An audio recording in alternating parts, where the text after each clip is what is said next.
Hello, my name is Stephen Floyd, and this is episode 0 of A Moment of Friendly Introspection with Stephen Floyd. I'm doing something no one else has ever done before. I'm starting a podcast. It'll be video, as you see, as well as audio. And I'm doing this because I have a lot of creative friends and I want to talk to them. Which sounds so simple, but I hope it's also impactful. I thought I could just start with episode 1 and I'd have my first guest on and we'd talk, but I told this idea to a friend of mine and they were like, Stephen, you should probably talk about yourself a little bit first so people know who you are and might be more interested to see where you're coming from. And I thought, no, that's crazy. And then I thought in the next second, okay, no, that's a really good idea. I should totally do that. So this is that. Here we are. My name is Stephen. I live in the Nashville area, a bit south of Franklin, actually, in Spring Hill. And I've lived here for about 6 years. And I work at a lovely record label named Centricity Music that has a lot of great artists and a lot of great employees. And I'm blessed to be one of them. What do I do at Centricity? That's a great question. I work in their A&R division, and A&R in the music industry stands for Artists and Repertoire, which the very, very short version of that is artists. We're the ones who find the potential artists to sign, and repertoire, we help them make their records.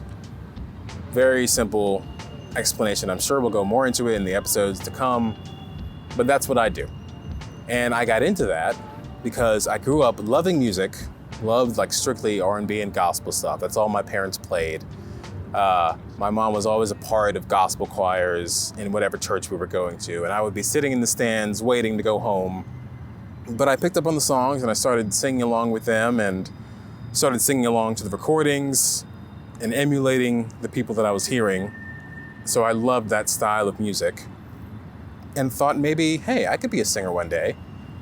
And then we moved to Alabama when I was 12, and I met my best friend, Jonathan, who will be on one of these episodes. And he introduced me to the wider side of Christian music, which is more CCM, contemporary Christian music, and worship music. And I fell in love with that too. And when we were teenagers, Jonathan and I, every time we hung out, we would be making records for Jonathan. He put out stuff as a teenager and as an early person in their early 20s, and we would always work on it together. So I would help him co-produce the tracks and co-write the songs, and I would backup sing on all the songs. It was super fun. Fast forward to college, we're both going to the same school, Jacksonville State University. He's going for marketing, I'm going for accounting. I failed accounting twice. And I was like, uh-oh, okay. Maybe accounting is not in my future. And around the same time, John had put out another record that we had worked on together. It got in the hands of this guy who works at a Christian label in LA and was like, hey guys, I heard this, sounds cool. If you want to be serious about being an artist group or whatever, here's a list of things you need to do. And I saw the list and I was like, no, thank you. That sounds incredibly difficult. I'm good. So I'm really at a crossroads here. I'm obviously not an accountant. I'm obviously not a serious artist. What am I going to do with my life? So I thought, okay, maybe there's a music industry out there I could be a part of. So I transferred schools. I went to a great school, great Christian school outside of Chattanooga that had a bunch of really good singers coming out of there who were winning the big singing shows like The Voice and American Idol. So I thought, okay, I'll go there. Maybe they have a good music business program. So I went there, and it was not for me at all whatsoever. A lot of technical vocal training and piano and ear training and music theory. And I was like, oh, brother, this is a lot of stuff for something that I know I don't want to do, but I also don't know exactly what I do want to do.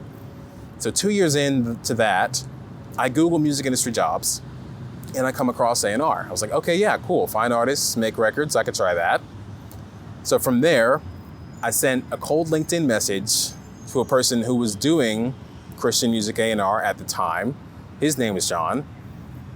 And I sent him a link to a SoundCloud producer that I had known from years back.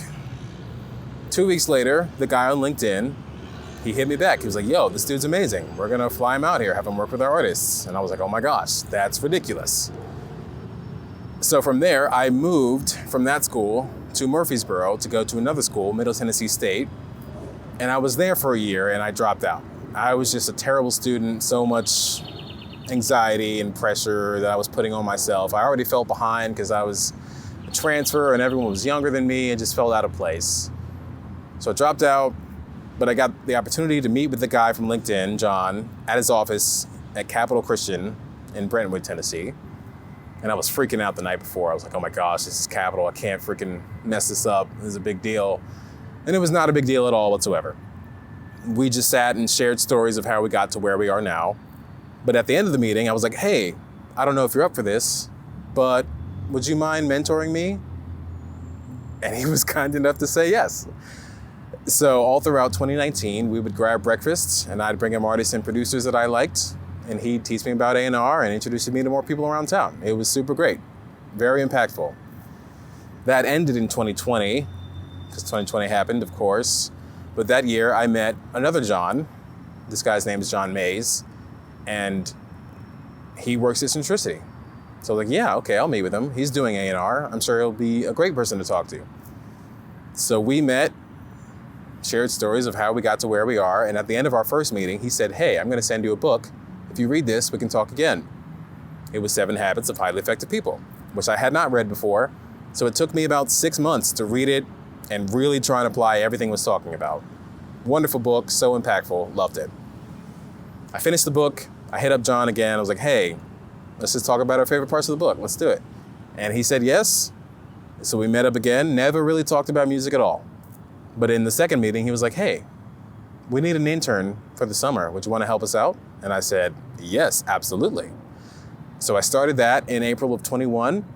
And then I worked hard with whatever they gave me and looked for more stuff when I was bored.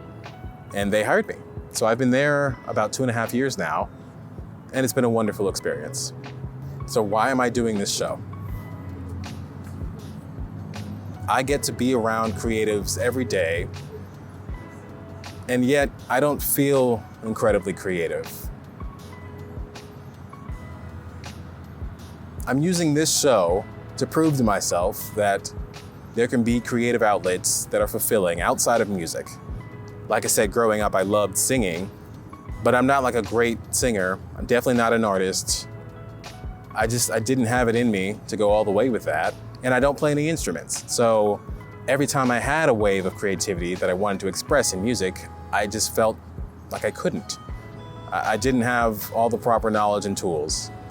And it would frustrate me. It would make me feel like, oh, I'm failing at the thing that I'm supposed to be having fun with.